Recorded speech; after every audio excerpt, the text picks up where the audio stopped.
Events in Washington have taken a violent and tumultuous turn in the past few hours, as thousands of supporters of President Trump stormed the US Capitol building, venting their anger at the victory of Joe Biden in the presidential election.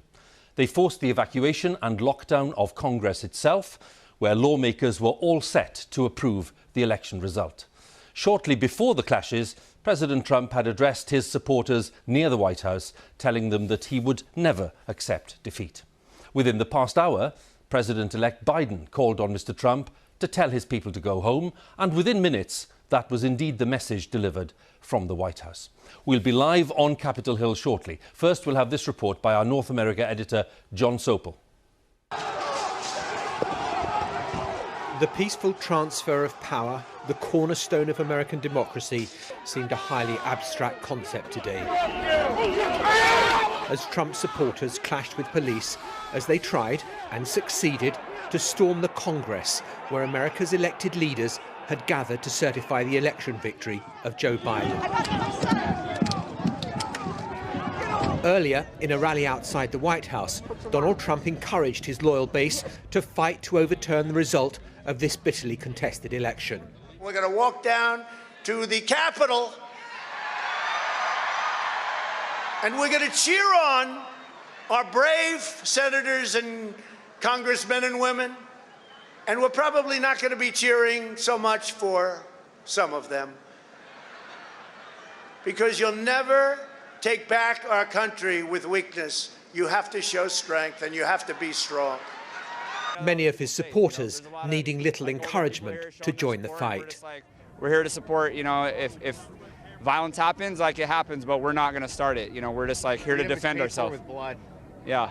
Sorry, say that again. I'm a Mexican immigrant. I support Trump. Freedom is paid for with blood, and tyranny always masquerades itself as safety and security, and that's what we're fighting against right now. Outside the Capitol, the outer ring of security had been breached. The crowds had taken Donald Trump at his word, and they were taking the fight to the heart of American democracy. They were literally banging on the doors of Congress. And then some Trump supporters managed to get inside. They were armed and wandering the Capitol building. There were tense and violent scenes with police who'll have never dealt with anything like this.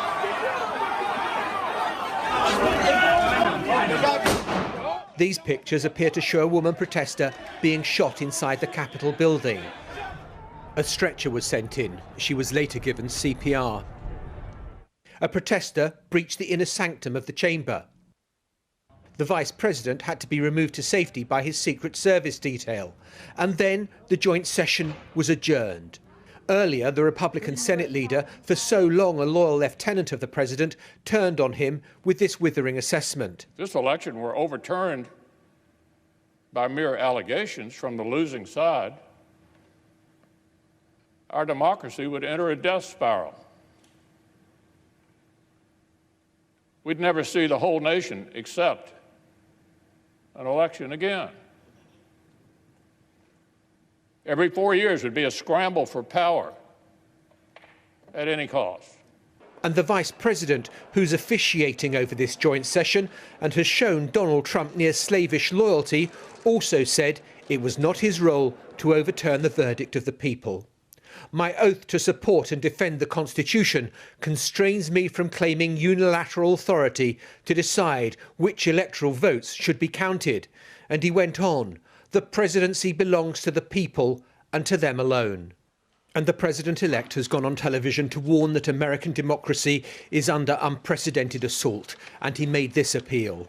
I call on President Trump to go on national television now to fulfill his oath and defend the Constitution and demand an end to this siege, to storm the Capitol, to smash windows, to occupy offices, the floor of the United States Senate, rummaging through desks, on the Capitol, on the House of Representatives, threatening the safety of duly elected officials. It's not protest, it's insurrection. Donald Trump has spoken. He called on his supporters to stand down, but condemnation, there was none. This was a fraudulent election, but we can't play into the hands of these people. We have to have peace. So go home. We love you. You're very special. The chamber has emptied, democracy put on hold. Outside, they were scaling the ramparts, the mob for the moment in charge, believing they have the right to overthrow the will of the people. Tonight, the shining city on the hill, as America likes to describe itself, feels as though the light of democracy is flickering dangerously. John Sopel, BBC News, Washington. John's report there, we'll be talking to him in a short while, but these are the images now in Washington, D.C. tonight. The president's message has been delivered. He's told people to go home. Some people have, but as we can see, there are plenty of people still around the Capitol Hill, still wanting to make their protests heard, still wanting to urge members of Congress not to ratify the election result. That's despite, by the way, Republican leaders on Capitol Hill saying that this protest is wrong. So those are the live images. What I'd like to do now is bring in two colleagues. One of them who's outside Capitol Hill there, Ali Makboul, and one inside who's Lebo Diseko. We'll come to Lebo in a second. But Alim, first of all, could you bring us up to date? What's happening there, and have the police drafted in more help by now? Well, there was a lull for an hour or so. There were hundreds of protesters all the way up the steps of the building on every side, right up to the doors of the Capitol. As I say, there was a lull. Just as you were watching that report, in the last few minutes, the police finally started to use sound bombs and some form of tear gas, and you might be able to make out that they've cleared one level of the steps outside the Capitol building. Still lots of people still here.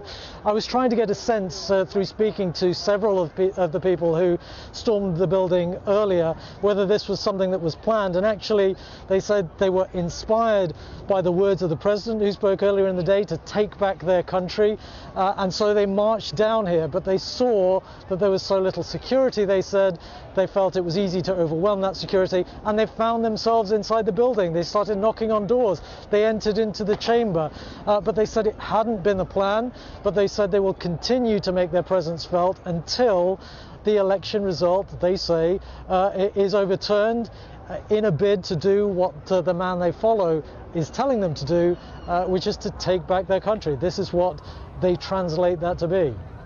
Alim, thank you very much. And still the action ongoing, as Alim was telling us there, and we're still hearing it in the background. Let's go inside the building, and Lebo is there for us. You've been there all the while, Lebo, and I'm just wondering what you made of the scenes we saw earlier on, and what's going on there right now. I can see that you've gone to a quieter area for the moment, but what's going on? Well, Hugh, we've been on lockdown here in these Capitol buildings for almost 4 hours now. Many of the people that I'm with actually work in these buildings. They work in the House of Representatives. I was speaking to a couple of women who have been watching these scenes playing out on the TV. They actually work here, saying to me that they were shocked at the level of disrespect for the democratic institutions of this country. Seeing people with their feet up on the table of members of the House's desks. They're not even allowed to touch the desks on the floor. They saw them strewn around and treated with utmost disrespect, they said. I also spoke to a gentleman who works for a member of the House of Representatives. I asked him how he felt that now that Donald Trump has told his supporters to go home, he said it's too little, too late. He called this an assault on the democratic institutions of this country. So, I mean, the general feeling here has gone from palpable shock to stunned disbelief, really, Hugh. Lebo, many thanks once again, and for the latest there on the scene for us inside the Capitol. In another part of DC, Washington DC, we have John Sopel, our North America editor, whose report we saw earlier on. John, can we start first of all with the real significance of the scenes that we've been witnessing today in Washington, D.C. It was insurrection, according to Joe Biden. What else have people been telling you? I think people are stunned, shocked, amazed. Clearly the security services have got some pretty tough questions to answer about why they weren't readier for what happened and what unfolded. And I think there is just this palpable sense of disbelief that America, which likes to lecture the rest of the world on how to be a good democratic society, is seeing its own shining beacon kind of looking rather tattered by what has unfolded today. And I think the politicians have got to ask themselves some pretty tough questions about whether they have contributed to this. Donald Trump saying, on the one hand, look, we love you, to the protesters, you're very special, but saying they've got to obey law and order. Well, Donald Trump at the same time is saying, no, we're not going to obey the laws that have been litigated. This has been to the courts 62 times and they have found no evidence of fraud in this election. It's 2 weeks just about to Inauguration Day, John, and that's the time clearly when Donald Trump is leaving office, against his will, we know, but leaving office at that point. When he told his protesters in that clip we saw earlier to go home, would that for you be the moment where he kind of signalled that he knew that this protest is up?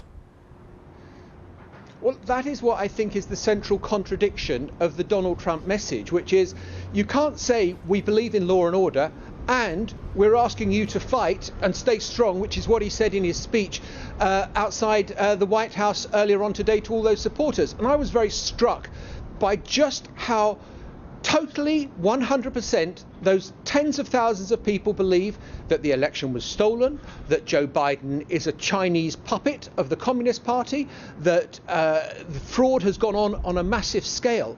These people have been told that, fed that on a diet for weeks. Now telling them to go home may be a little bit late in the day for that sort of change in behaviour. John, we'll have another word in a short while. Thank you very much. John Sopel there, our North America editor, with the latest in Washington.